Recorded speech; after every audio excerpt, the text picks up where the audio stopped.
Subscribe now and press the bell icon. Never miss an update.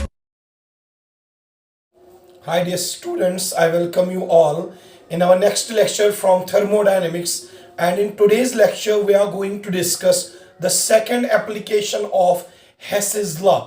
बेटा अभी तक हमने Hess's law में पढ़ा कि जब भी एक केमिकल रिएक्शन या फिजिकल प्रोसेस हम बहुत सारे स्टेप्स में करते हैं, उन सारे स्टेप्स में जो एनर्जी चेंज आता है during the occurrence of the chemical reaction और during the occurrence of the physical process, जब वो बहुत सारे स्टेप्स में की जाती है तो उन स्टेप्स में जो एनर्जी चेंज आता है that is equal to the energy change taking place if the same reaction or the same process is carried in a single step. कहने का मतलब ये है कि जब भी एक केमिकल रिएक्शन आप डायरेक्टली करते हो, डायरेक्टली एक ही स्टेप में, तो उस टाइम जो एनर्जी रिलीज होती है या एब्जॉर्ब होती है या जो एनर्जी चेंज उस टाइम होता है that is equal to the energy change taking place when the same reaction is carried indirectly in many steps. तो उसी हेसेस लॉ को यूज करके with the help of boron-Haber cycle हम किसी भी आयनिक क्रिस्टल की लैटिस एनर्जी को determine कर सकते हैं. मैंने ये कहा कि हेसेस लॉ हमें समझाता है कि जब भी हमें एक केमिकल रिएक्शन करनी हो, एक केमिकल रिएक्शन हम दो तरीकों से करते हैं. या तो उसको डायरेक्टली एक ही स्टेप में कंप्लीट करते हैं या तो उस रिएक्शन को हम डिफरेंट स्टेप्स में वन बाय वन उसको सॉल्व कर सकते हैं. लेकिन जो एनर्जी चेंज होगा, चाहे आप रिएक्शन एक ही स्टेप में करो या आप वो रिएक्शन बहुत सारे स्टेप्स में करो, चाहे रिएक्शन डायरेक्टली करो या इनडायरेक्टली मनी स्टेप्स में करो, जो एनर्जी चेंज होगा दोनों प्रोसेसेस में, दोनों केमिकल रिएक्शंस में, वेदर कैरी डायरेक्टली और इनडायरेक्टली, जो एनर्जी चेंज होगा that will always remain same. Hess's law के रिलेटेड मैंने ऑलरेडी एक लेक्चर अपलोड किया हुआ है जिसमें मैंने हेसेस लॉ का इंट्रोडक्शन दिया हुआ है, और आज के इस लेक्चर में हम हेसेस लॉ को यूज करेंगे for calculating lattice energy of ionic crystals by using Born-Haber cycle. So what is Born-Haber cycle about? Born-Haber cycle is the experimental way of determining or calculating the lattice energy of ionic crystals, but it is based on Hess's law. जो Born-Haber cycle है, इससे हम किसी भी आयनिक crystal की lattice energy को determine कर सकते हैं. आपने सुना होगा कि जब भी आयन्स आपस में कंबाइन करते हैं, oppositely charged ions, they form A crystal lattice या they form A ionic crystal. और जब अपोजिटली चार्ज्ड आयन्स आपस में कंबाइन हो जाए टू फॉर्म इलेक्ट्रोस्टैटिक बॉन्ड्स और आयनिक बॉन्ड्स, और वहां पे जो 1 मोल आयनिक क्रिस्टल बनेगा, उस 1 मोल आयनिक क्रिस्टल के बनने के समय कितनी एनर्जी रिलीज होती है that is called as lattice energy. यानी कि एक सोडियम क्लोराइड क्रिस्टल ले लो NaCl, या आप पोटेशियम क्लोराइड क्रिस्टल ले लो, या पोटेशियम फ्लोराइड क्रिस्टल ले लो आप, या आप कैल्शियम क्लोराइड क्रिस्टल ले लो आप. ये सारे आयनिक क्रिस्टल्स जो है जब ये बनते हैं they are formed from oppositely charged ions, and whenever 1 mole of ionic crystal is formed from oppositely charged ions, उस टाइम आयन्स के बीच में जो अट्रैक्शन होती है उस दरमियान जो एनर्जी रिलीज होती है उसी एनर्जी को लैटिस एनर्जी कहा जाता है. वही lattice energy during the formation of ionic crystal कितनी रिलीज हो जाती है, लैटिस एनर्जी एक आयनिक क्रिस्टल के बनने के टाइम पे कितनी लैटिस एनर्जी रिलीज होती है, और उसी का वैल्यू डिटरमाइन करने के लिए we use what Born-Haber cycle. But one thing is certain there, Born-Haber cycle से हम किसी भी आयनिक क्रिस्टल की लैटिस एनर्जी को डिटरमाइन तो कर सकते हैं, but Born-Haber cycle itself is based on Hess's law. See now, अगर मुझे पोटेशियम फ्लोराइड बनाना हो, पोटेशियम फ्लोराइड एक आयनिक क्रिस्टल है, आयनिक क्रिस्टल. सो पोटेशियम फ्लोराइड एक आयनिक क्रिस्टल है. बेटा जब भी ये बनता है पोटेशियम फ्लोराइड, ये बनेगा K पॉजिटिव और F नेगेटिव से, या पोटेशियम एलिमेंट या फ्लोरीन एलिमेंट को डायरेक्टली कंबाइन कराएंगे तो वहां पे भी पोटेशियम फ्लोराइड मिलेगा। कहने का मतलब ये है कि जब भी पोटेशियम फ्लोराइड मिलता है, जब भी ये आयनिक क्रिस्टल बनता है, इस आयनिक क्रिस्टल के बनने के समय कुछ अमाउंट ऑफ एनर्जी रिलीज होती है। उसी एनर्जी को हम लैटिस एनर्जी कहते हैं। वो लैटिस एनर्जी का वैल्यू कितना होगा पोटेशियम फ्लोराइड के क्रिस्टल में, सोडियम क्लोराइड के क्रिस्टल में, कैल्शियम क्लोराइड के क्रिस्टल में, या किसी भी आयनिक क्रिस्टल में के बनने के समय कितनी लैटिस एनर्जी रिलीज होती है, उसका जो एग्जैक्ट वैल्यू है वो हम बोरन-हाइबर साइकिल से डिटरमाइन कर सकते हैं। अब देखिए कैसे करते हैं। सबसे पहले मुझे सोचना होगा कि अगर मुझे पोटेशियम फ्लोराइड बनाना हो, इसको मैं किस किस तरीके से बना सकता हूं। How can I prepare potassium fluoride? There are obviously two ways as per Hess's law. जब भी आपको कोई कंपाउंड बनाना हो, दो तरीके हैं, या तो direct process, direct method of preparation of care, या इनडायरेक्ट प्रोसेस। अब सर ये डायरेक्ट प्रोसेस क्या है? डायरेक्ट प्रोसेस का मतलब है हम पहले पोटेशियम एलिमेंट को लेंगे और फ्लोरीन एलिमेंट को लेंगे, पोटेशियम और फ्लोरीन एलिमेंट को आपस में कंबाइन करवाएंगे और वहां पे पोटेशियम फ्लोराइड बनेगा, साथ में कुछ लैटिस एनर्जी रिलीज हो जाए या साथ में कुछ एनर्जी रिलीज हो जाएगी। ठीक है। या दूसरा तरीका है, पहले हम पोटेशियम एलिमेंट को गैसोस पोटेशियम में कन्वर्ट करेंगे, फिर गैसोस पोटेशियम को गैसोस आयन में कन्वर्ट करेंगे, K पॉजिटिव में कन्वर्ट करेंगे। फ्लोरीन को F2 फ्लो मॉलिक्यूल को पहले हम फ्लोरीन एटम में कन्वर्ट करेंगे, फिर फ्लोरीन एटम को हम F नेगेटिव आयन में कन्वर्ट करेंगे, फिर पोटेशियम आयन और F नेगेटिव आयन को आपस में रिएक्शन करवाएंगे और वहां पे भी KF बनेगा और वहां पे कुछ एनर्जी रिलीज होगी। कहने का मतलब ये है, एज पर हेसेस लॉ, अगर पोटेशियम फ्लोराइड आपको बनाना है तो दो मेथड्स हैं। एक तो डायरेक्ट मेथड, एलिमेंट्स को कंबाइन करवा के इसको प्रिपेयर कर सकते हैं। दूसरा मेथड, पहले इन पोटेशियम और फ्लोरीन को आयन्स में कन्वर्ट कराओ, फिर आयन्स की आपस में रिएक्शन करा दो तो आपको पोटेशियम फ्लोराइड मिलेगा। लेकिन हेसेस लॉ क्या कहता है, चाहे आप पोटेशियम फ्लोराइड को डायरेक्टली एलिमेंट से प्रिपेयर करो या पोटेशियम फ्लोराइड को आयन से प्रिपेयर करो, दोनों केसेस में जो एनर्जी चेंज होगा दैट विल बी सेम। वही कंसेप्ट हम यूज करेंगे और with the help of Hess's law हम बोरन-हाइबर साइकिल के जरिए पोटेशियम फ्लोराइड की लैटिस एनर्जी को कैलकुलेट करेंगे। देख लीजिए बेटा, देख लीजिए। I will take direct formation of KF। मैं यहां पे लूंगा पोटेशियम फ्लोराइड। पोटेशियम फ्लोराइड मुझे बनाना है तो मैंने यहां पे पोटेशियम लिया है विच इज अ सॉलिड। ये पोटेशियम सॉलिड है, इसकी रिएक्शन में फ्लोरीन के साथ करवाऊंगा, F2 के साथ। You know that F2 fluorine element that is present in gaseous form. मैंने पोटेशियम एलिमेंट ले लिया और फ्लोरीन ऐड कर दिया। फ्लोरीन एग्जिस्ट होता है नेचर में in the form of F2। यहां पे दो फ्लोरीन एटम्स है तो मैं दो का हाफ ले लेता हूं, दो फ्लोरीन एटम्स का half, that means one fluorine atom.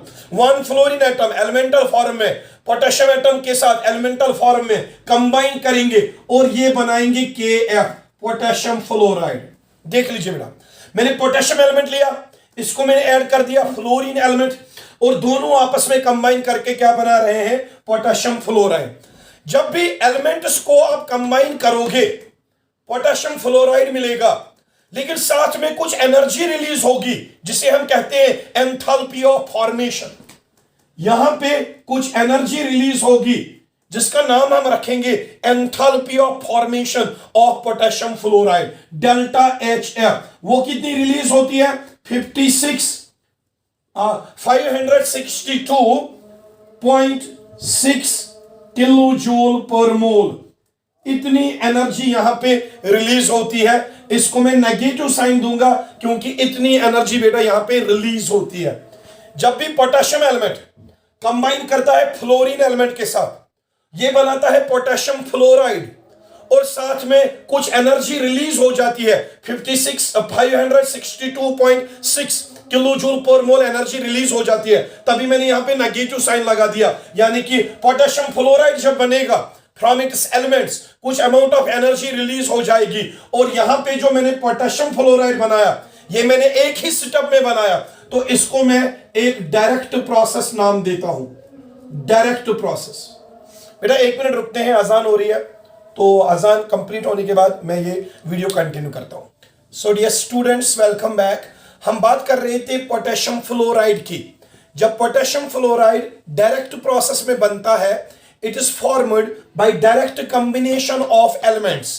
Potassium element को हमने फ्लोरीन एलिमेंट के साथ रिएक्शन करवाई और आपको पोटेशियम फ्लोराइड मिला। साथ में इतनी एनर्जी यहां पे रिलीज हो गई जिसका नाम मैंने रखा एंथैल्पी ऑफ फॉर्मेशन। तो एज पर हेसेस लॉ, जब भी कोई कंपाउंड एक डायरेक्ट प्रोसेस में बनता है तो वहां पे जो एनर्जी रिलीज होती है that is equal to the energy change और energy released when the same process is carried in many steps. देख लीजिए बेटा, हमने पोटेशियम फ्लोराइड को एक डायरेक्ट स्टेप में बना दिया और डायरेक्ट स्टेप में बनाने के बाद कुछ एनर्जी रिलीज हो गई। अब हम इसी रिएक्शन को इनडायरेक्टली कैरी आउट करते हैं। मैंने पोटेशियम फ्लोराइड को एक ही स्टेप में कैरी किया तो इतनी एनर्जी रिलीज हो गई जिसका नाम रखा एंथैल्पी ऑफ फॉर्मेशन। अगर मैं पोटेशियम फ्लोराइड को इनडायरेक्टली बनाता हूं इन मेनी स्टेप्स, मैं वहां पे देखूंगा एज पर हिसेस लॉ वहां पे कितनी एनर्जी रिलीज होगी। अगर मैं इसी प्रोसेस को इनडायरेक्टली कैरी आउट करता हूं, वहां पे टोटल एनर्जी चेंज कितना आएगा, उस टोटल एनर्जी चेंज जो इनडायरेक्ट प्रोसेस में होगा उसको फिर मैं कंपेयर करूंगा with the energy change taking place in direct process, and with the help of that I will calculate the latest energy of potassium fluoride. देख लीजिए बेटा, तो यहां पे पोटेशियम फ्लोराइड हमने बनाया कौन से प्रोसेस में, डायरेक्ट प्रोसेस में। एलिमेंट्स को कंबाइन करके पोटेशियम फ्लोराइड मिला, एनर्जी इतनी रिलीज हुई जिसका नाम रखा है एंथैल्पी ऑफ फॉर्मेशन। अब हम इसी रिएक्शन को मेनी स्टेप्स में कैरी आउट करेंगे। मेनी स्टेप्स में कैरी आउट करने के बाद देखेंगे उन स्टेप्स में कितना एनर्जी चेंज आएगा, फिर उन इनडायरेक्ट प्रोसेसेस का एनर्जी चेंज हम डायरेक्ट प्रोसेस के एनर्जी के चेंज के साथ कंपेयर करेंगे और बाद में हम इन दोनों एनर्जी चेंजेस को डायरेक्ट प्रोसेसेस में और इनडायरेक्ट प्रोसेस में जो एनर्जी चेंज हो रहा है उनको कंपैरिजन करने के बाद हम पोटेशियम फ्लोराइड की lattice energy with the help of Born Haber cycle हम डिटरमाइन कर देंगे यूजिंग हेसेस लॉ। देख लीजिए, पोटेशियम फ्लोराइड बन गया। अब देख लो पोटेशियम फ्लोराइड बनाने का और एक तरीका। पहले मैं पोटेशियम एटम को, पोटेशियम सॉलिड एटम, ये सॉलिड फॉर्म में है, पहले मैं पोटेशियम एटम को सॉलिड फॉर्म से गैसोस फॉर्म में कन्वर्ट करता हूं। पहले मैं पोटेशियम को गैसोस पोटेशियम में कन्वर्ट करता हूं। बेटा एक चीज मैं आपसे पूछता हूं, एक सॉलिड कब गैस में कन्वर्ट होगा, जब हम उसको सब्लिमेशन एनर्जी देंगे। That means we have to supply enthalpy of sublimation here. हमें कुछ एनर्जी यहां पे देनी पड़ेगी, that is called enthalpy of sublimation, तो वो हमें सप्लाई करनी पड़ेगी। That is why I am using positive sign. Solid form में पोटेशियम गैसोस फॉर्म में कन्वर्ट हो रहा है, जब आप सॉलिड को गैस में कन्वर्ट करोगे तो आपको हीट देनी पड़ेगी, that is called enthalpy of sublimation. तो ये हीट आपको देनी पड़ेगी, तो साइन क्या आएगा बेटा, पॉजिटिव। अब और एक चीज समझो, गैसोस पोटेशियम जो है, गैसोस पोटेशियम से हम पोटेशियम आयन बनाएंगे के पॉजिटिव गैसोस फॉर्म में। मैंने गैसोस पोटेशियम एटम को गैसोस पोटेशियम आयन में कन्वर्ट कर दिया। बेटे यहां पे क्या हो गया, इलेक्ट्रॉन लॉस हो गया, क्योंकि के जो है पोटेशियम ये के पॉजिटिव में कन्वर्ट हो गया, तो यहां पे इलेक्ट्रॉन लॉस हुआ है। इलेक्ट्रॉन लॉस करने के लिए मुझे कुछ एनर्जी देनी पड़ेगी, आयोनाइजेशन एनर्जी। उसके बदले में लिखूंगा delta H I, that is the ionization energy. Ionization energy में पोटेशियम एटम को दूंगा, तब जाके ये इलेक्ट्रॉन लॉस करेगा, तब जाके ये पोटेशियम आयन बनाएगा। तो यहां पे मुझे आयोनाइजेशन एनर्जी देनी पड़ेगी।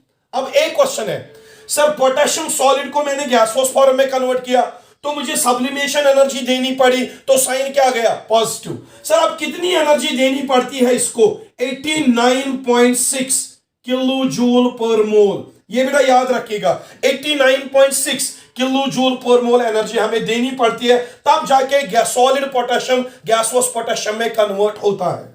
अब और एक चीज समझिए, गैसोस पोटेशियम को पोटेशियम आयन में कन्वर्ट करने के लिए हमें यहां पे क्या देनी पड़ेगी, लैटिस एनर्जी देनी आयोनाइजेशन एनर्जी देनी पड़ेगी, और वो आयोनाइजेशन एनर्जी का साइन भी क्या होगा, पॉजिटिव। और कितनी आयोनाइजेशन एनर्जी देनी पड़ेगी, 419 किलो जूल पर मोल।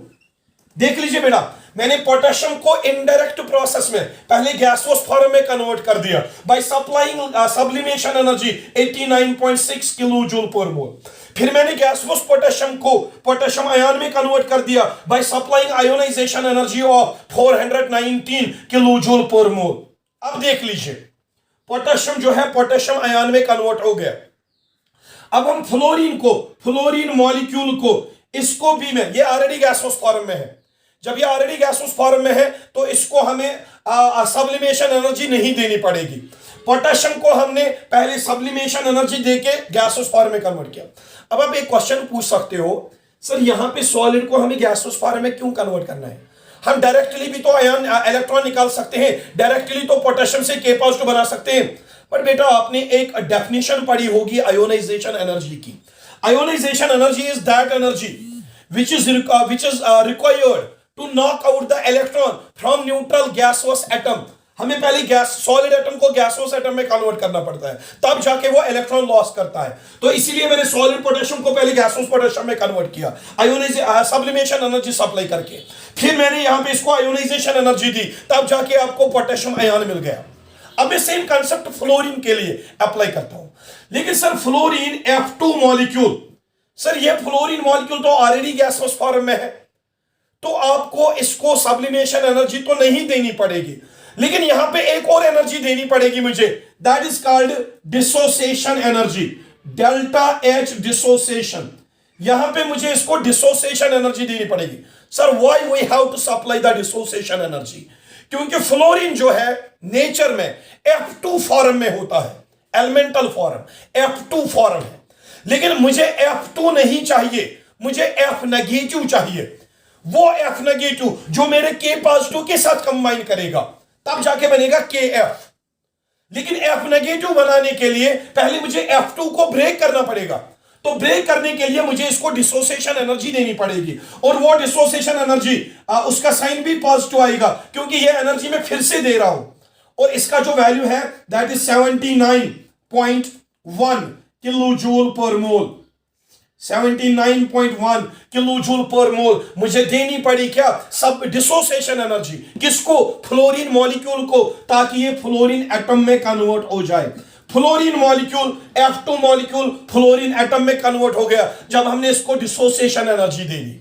अब देखो फ्लोरीन एटम बन गया, लेकिन मुझे फ्लोरीन एटम भी नहीं चाहिए, मुझे चाहिए क्या, F नेगेटिव। अब फ्लोरीन एटम से F नेगेटिव बनाने के लिए आपको इसको इलेक्ट्रॉन ऐड करना पड़ेगा। Fluorine, you know that fluorine is highly electronegative. It has high electron accepting tendency. That means it will easily form F negative. Is this F fluorine, it will easily attract the electron, और ये क्या बनाएगा, F negative। अब समझो, आपने already पढ़ा है periodic classification में, जब भी एक एटम एक इलेक्ट्रॉन गेन करता है तो वो एनायन बनाता है, लेकिन इलेक्ट्रॉन गेन करने के समय कुछ एनर्जी रिलीज हो जाती है, जिसको हम कहते हैं इलेक्ट्रॉन गेन एंथैल्पी। तो फ्लोरीन एटम जब फ्लोरीन एनायन बनाएगा, ये एक इलेक्ट्रॉन गेन कर रहा है, ये इलेक्ट्रॉन की अट्रैक्शन कर रहा है, उस अट्रैक्शन के समय कुछ एनर्जी रिलीज होगी, जिसका नाम पड़ेगा electron gain enthalpy, delta HEG, इसका नाम पड़ेगा इलेक्ट्रॉन गेन एंथैल्पी। जब फ्लोरीन नेगेटिव में कन्वर्ट होगा, इसने एक इलेक्ट्रॉन गेन किया है, जब इसने एक इलेक्ट्रॉन गेन किया है, उस इलेक्ट्रॉन की अट्रैक्शन हुई होगी, उस टाइम कुछ एनर्जी रिलीज होगी, that is called electron gain enthalpy. उसका वैल्यू होगा नेगेटिव, क्योंकि ये एनर्जी रिलीज होगी। कितनी एनर्जी रिलीज होती है, 332.6 किलो जूल पर मोल। देख लीजिए बेटा, पहले आपने पोटेशियम सॉलिड को पोटेशियम गैस में कन्वर्ट कर दिया तो आपने सब्लिमेशन एनर्जी दे दी। फिर आपने गैसोस पोटेशियम को गैसोस पोटेशियम आयन में कन्वर्ट कर दिया, आपने आयोनाइजेशन एनर्जी दे दी। फ्लोरीन मॉलिक्यूल को फ्लोरीन एटम में कन्वर्ट कर दिया, आपने डिसोसिएशन एनर्जी दे दी। फिर फ्लोरीन एटम को फ्लोरीन एनायन में कन्वर्ट किया तो इस टाइम आपने इलेक्ट्रॉन ऐड कर दिया, इसको इलेक्ट्रॉन कर दिया ऐड तो ये बन गया, लेकिन साथ में कुछ एनर्जी रिलीज हो गई, that is called as electron gain enthalpy. अब समझो, पोटेशियम आयन भी बन गया, फ्लोराइड आयन भी बन गया, के पॉजिटिव एफ नेगेटिव दोनों बन गए, कैटायन भी बन गया, एनायन भी बन गया। अब ये दोनों पोटेशियम आयन ये और एफ नेगेटिव आयन ये आपस में कंबाइन करेंगे, के positive and F negative, they will combine and they will once again form potassium fluoride. They will once again form potassium fluoride. K positive और F नेगेटिव आपस में कंबाइन करेंगे और वापस से फिर से क्या बनाएंगे, पोटेशियम फ्लोराइड। लेकिन एक कंसेप्ट है, जब भी अपोजिटली चार्जड आयंस कंबाइन होंगे, अट्रैक्शन करेंगे, एक आयनिक क्रिस्टल बनेगा, लेकिन साथ में अट्रैक्शन के दौरान कुछ एनर्जी रिलीज हो जाएगी जिसका नाम पड़ता है लैटिस एनर्जी। उसी लैटिस एनर्जी को मैं U से डिनोट करता हूं, let that B denoted by U। अब U क्या है, लैटिस एनर्जी, वो एनर्जी जो रिलीज हो गई जब के पॉजिटिव ने F नेगेटिव को अट्रैक्ट किया, इन दोनों ने आपस में अट्रैक्शन करने के बाद कुछ एनर्जी रिलीज कर दी जिसको मैंने U से डिनोट कर दिया। उसी एनर्जी को मैं लैटिस एनर्जी कहूंगा और उसका साइन क्या आएगा, नेगेटिव साइन आएगा, क्योंकि ये वो एनर्जी है जो एनर्जी लॉस हो रही है, तो देख लो बेटा, K positive combines with F negative, they attract each other. When they attract each other, there is the release of some energy that is called as lattice energy, और साथ में क्या बन गया, KF। लेकिन क्वेश्चन क्या पूछा जाता है एग्जाम में, देखो पोटेशियम फ्लोराइड को आपने डायरेक्टली बना दिया, कुछ एनर्जी वहां पे भी रिलीज हो गई जिसका नाम हमने रखा एंथैल्पी ऑफ फॉर्मेशन। आपने पोटेशियम एटम को कंबाइन किया फ्लोरीन एलिमेंट के साथ, तो वहां पे KF बना डायरेक्ट प्रोसेस में, वहां पे कुछ एनर्जी रिलीज हो गई, that is called enthalpy of formation. जब आप एलिमेंट से कंबाइन करवाओगे, एलिमेंट्स को आपस में कंबाइन करवाओगे, वहां पे कुछ एनर्जी रिलीज होगी, that is called enthalpy of formation, और आयनिक क्रिस्टल वहां पे भी बनेगा। लेकिन आयनिक क्रिस्टल बनाने का और एक तरीका है, पहले एटम्स को आयन में कन्वर्ट कर दो, एलिमेंट को आयन में कन्वर्ट कर दो, इन आयन्स को कंबाइन करके आप आयनिक क्रिस्टल को बनाओगे, लेकिन यहां पे कुछ एनर्जी रिलीज होगी, that is called as lattice energy. अब आपके एग्जाम में क्या आता है, आप इस U का वैल्यू बताइए कितना होगा, ये लैटिस एनर्जी का वैल्यू कितना होगा। यही लैटिस एनर्जी का वैल्यू, U का वैल्यू डिटरमाइन करने के लिए हम बॉर्न हाइबर साइकिल का यूज करते हैं बाय यूजिंग हेसेस लॉ। एक मिनट रुकिए, एक मिनट, मैं थोड़ा फोन को पीछे कर देता हूं, समझ लीजिए बेटा, एक मिनट। पोटेशियम फ्लोराइड हमने बनाया डायरेक्ट प्रोसेस में, कुछ एनर्जी रिलीज हो गई डायरेक्ट प्रोसेस में, लेकिन फिर हमने पोटेशियम फ्लोराइड फिर से बनाया, लेकिन इनडायरेक्ट प्रोसेस में फिर से पोटेशियम फ्लोराइड बनाया। यहां पे कुछ एनर्जी देनी पड़ी, फिर लॉस हो गई, फिर लास्ट में पोटेशियम आयन मिला, फ्लोराइड आयन मिला, आपस में कंबाइन हुए, लैटिस एनर्जी रिलीज कर दी, फिर से पोटेशियम फ्लोराइड बन गया। तो कहने का मतलब यह है कि हमने पोटेशियम फ्लोराइड जो है ना, दो तरीकों से बनाया। अब जो दो तरीकों में बनाया, एक तरीका तो सिंपल है, डायरेक्ट कॉम्बिनेशन, दूसरा तरीका जो है वो कॉम्प्लिकेटेड तरीका है, क्योंकि उसमें हमें एटम एलिमेंट्स को पहले आयन्स में कन्वर्ट करना पड़ता है, बहुत सारी एनर्जी देनी पड़ती है, रिलीज होती है, और आखिर में जो आयन्स बनते हैं वो आयन्स आपस में कंबाइन करके लैटिस एनर्जी रिलीज कर देते हैं U, और फिर से आयनिक क्रिस्टल बनाते हैं। और हेसेस लॉ क्या कहता है कि ये जो इनडायरेक्ट प्रोसेस हुई, इनमें जितनी भी एनर्जीज आपने दी, जितनी भी लॉस हुई, इन टोटल एनर्जीज का सम करिए, वो बराबर होगा to the energy change taking place in the direct process. जो एनर्जी देनी पड़ी इनडायरेक्ट प्रोसेस में या रिलीज हो गई इनडायरेक्ट प्रोसेस में, उनका जो सम है, that sum is equal to the energy released in the direct process. हम इसी कंसेप्ट को यूज करेंगे और इसी कंसेप्ट को यूज करके हम लैटिस एनर्जी का वैल्यू डिटरमाइन करेंगे। एक चीज समझो, ये जो मैंने ये यहां पे चार्ट एक बनाया है, डायरेक्ट प्रोसेस और इनडायरेक्ट प्रोसेस का ये चार्ट जो मैंने बनाया, ये फ्लो चार्ट मैंने बनाया डायरेक्ट प्रोसेस का, इनडायरेक्ट प्रोसेस का, इसी फ्लो चार्ट का नाम पड़ता है born-Haber cycle. This flow chart of the reactions in which we have prepared K in direct manner and indirect manner. This flow chart is called Born-Haber cycle. अब इसी flow chart के जरिए hisses law apply करके मैं इस U का value determine कर दूंगा, जो हमें एग्जाम में पूछा जाता है कि आप कैसे लैटिस एनर्जी का वैल्यू डिटरमाइन करोगे by using this Born-Haber cycle and applying hisses law. देख लीजिए, I will right one thing. ये जो इनडायरेक्ट प्रोसेस है, यहां पे एनर्जी दी, यहां पे एनर्जी दी, फिर एनर्जी दी, फिर एनर्जी रिलीज होगी, फिर एनर्जी रिलीज होगी. इन सारी एनर्जीज को सम करते हैं और वो सारी एनर्जीज का वैल्यू जो निकलेगा फाइनली, उसको कंपेयर करते हैं डायरेक्ट प्रोसेस के एनर्जी चेंज के साथ, और from that data we will get the value of you. देख लीजिए, I will write down the energy change. एक मिनट रुकिएगा. I will write down the energy change taking place, energy change taking place in indirect process, energy changes taking place in indirect process. जब आपने KF को indirectly बना दिया, indirectly कितनी बार आपने energy दी, कितनी बार रिलीज हो गई, उन सब का ऐड कर दो. अब देखो, पहली बार इनडायरेक्ट प्रोसेस में आपने ये एनर्जी दे दी 89.6 किलो जूल पर मोल, फिर आपने और एक एनर्जी दे दी 419 किलो जूल पर मोल, फिर आपने और एक बार एनर्जी दे दी, पॉजिटिव साइन है, एक और बार एनर्जी दे दी 79.1 किलो जूल पर मोल, फिर आपने यहां पे एनर्जी रिलीज हो गई. ये एनर्जी हम माइनस करेंगे, 332.6 किलो जूल पर मोल एनर्जी रिलीज हो गई, तभी मैंने यहां पे माइनस लगा दिया. फिर जब पोटेशियम आयन और फ्लोराइड आयन आपस में कंबाइन हो गए, तो यहां पे एनर्जी रिलीज हो गई U, जिसका वैल्यू हमें पता नहीं है, वही वैल्यू हमें कैलकुलेट करना है. यानी कि K पॉजिटिव F नेगेटिव ने जब अट्रैक्शन की तो एनर्जी रिलीज हो गई U, इस U को भी मैं माइनस कर दूंगा. ये जो है, ये वाला portion 89.6 plus 419 plus 79.1 minus 332.6 minus U, ये जो एनर्जी चेंज है, this is the energy change taking place in indirect process.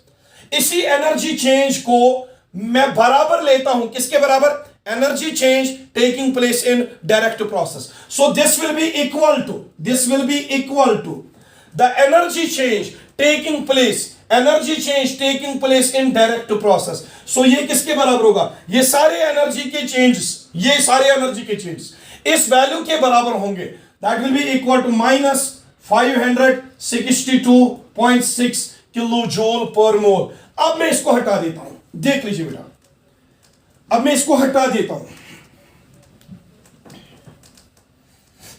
इसको हटाने के बाद हम क्या करेंगे? 89.6 419 प्लस 79.1 माइनस 332.6, इसको कैलकुलेट करके आप देखना, the value will come out to be 255.1 minus U. 89.6 plus 419 plus 79.1 minus 332, ये सारा कैलकुलेट करके आएगा वैल्यू 255.1 माइनस क्या आएगा? U. This will be equal to minus 562.6. अब देख लीजिए, आपको क्या क्वेश्चन पूछा गया था कि अगर एक आयनिक क्रिस्टल बनता है, आयनिक क्रिस्टल बनने के समय कुछ एनर्जी रिलीज हो जाती है. When ions attract each other, उस एनर्जी का नाम क्या पड़ता है? Lattice energy. उसी लैटिस एनर्जी का वैल्यू आप डिटरमाइन करके दीजिए by using the flow chart of born-Haber cycle and by using Hess's law. हमने हेसेस लॉ यूज किया क्योंकि ये क्या है? Energy changes of indirect process. ये क्या है? Energy changes of direct process. Hess's law क्या कहता है? जब भी एक रिएक्शन को डायरेक्टली करोगे या इनडायरेक्टली करोगे, जो एनर्जी चेंजेस होंगे वो बराबर होंगे. हमने इन्हीं को बराबर ले लिया. तो यहां पे अब U आसानी से निकलेगा। U will be equal to 255.1 plus 562.6 and finally the latest energy का वैल्यू जो आ रहा है वो आ रहा है 817.7 किलो जूल पर मोल। ये आएगा फाइनल लेटेस्ट एनर्जी का वैल्यू। सो हमने क्या किया, हमने बोरन-हाइबर साइकिल यूज करके एक आयनिक क्रिस्टल को पहले तो डायरेक्ट प्रोसेस में बनाया, वहां पे कुछ एनर्जी रिलीज हो गई, ठीक है, जैसे 562.6 पोटेशियम फ्लोराइड के केस में रिलीज हो गई। फिर हमने वही रिएक्शन इनडायरेक्टली की। इनडायरेक्टली मतलब हमने पहले मेटल को गैसियस फॉर्म में कन्वर्ट किया, फिर गैसियस मेटल को आयन में कन्वर्ट किया, फिर आपने नॉन मेटल को डिसोसिएशन एनर्जी दी, फिर उस नॉन मेटल से आपने एनायन बना दिया, वहां पे भी कुछ एनर्जी रिलीज हो गई। फिर कैटायन एनायन को कंबाइन करके आपने पोटेशियम फ्लोराइड फिर से बना दिया और वहां पे कुछ लैटिस एनर्जी U का लॉस हो गई। वही U का वैल्यू डिटरमाइन हमने करने के लिए हमने क्या किया, हमने हेसिस लॉ का यूज किया। Hess's law says the energy changes taking place in indirect processes that is equal to the energy changes taking place in direct process. उन्हीं का कंपैरिजन करके हमने U का वैल्यू डिटरमाइन कर दिया। तो ये जो U है latest energy for potassium fluoride KF that is equal 817.7। क्या ये लेटेस्ट एनर्जी वो एनर्जी है जो हम देते हैं कि रिलीज होती है, इसलिए यहां पे साइन आएगा नेगेटिव। मुझे पता है ये वैल्यू 817.7 है, लेटेस्ट एनर्जी का वैल्यू निकला 817.7, लेकिन लेटेस्ट एनर्जी वो एनर्जी है जो रिलीज होती है, इसलिए हम यहां पे नेगेटिव साइन यूज करेंगे। So we have calculated Born Haber cycle जिसमें हमने पोटेशियम फ्लोराइड का लेटेस्ट एनर्जी कैलकुलेट कर दिया by using Hess's law. At the end of the lecture मैं कुछ क्वेश्चन इसके साथ अपलोड करूंगा, वो क्वेश्चन आप सॉल्व करके कुछ और कंपाउंड्स की लेटेस्ट एनर्जी डिटरमाइन कर दीजिएगा। So this was all regarding today's lecture from Born Haber cycle in which we determined the latest energy of potassium fluoride. In the same way you can determine the latest energy of different ionic crystals. So inshallah in our next lecture we are going to take the limitations of first law of thermodynamics. At the same time we are going to discuss the spontaneous and non-spontaneous processes. Till then, take care of yourself and Khuda Hafiz. Subscribe now and press the bell icon. Never miss an update.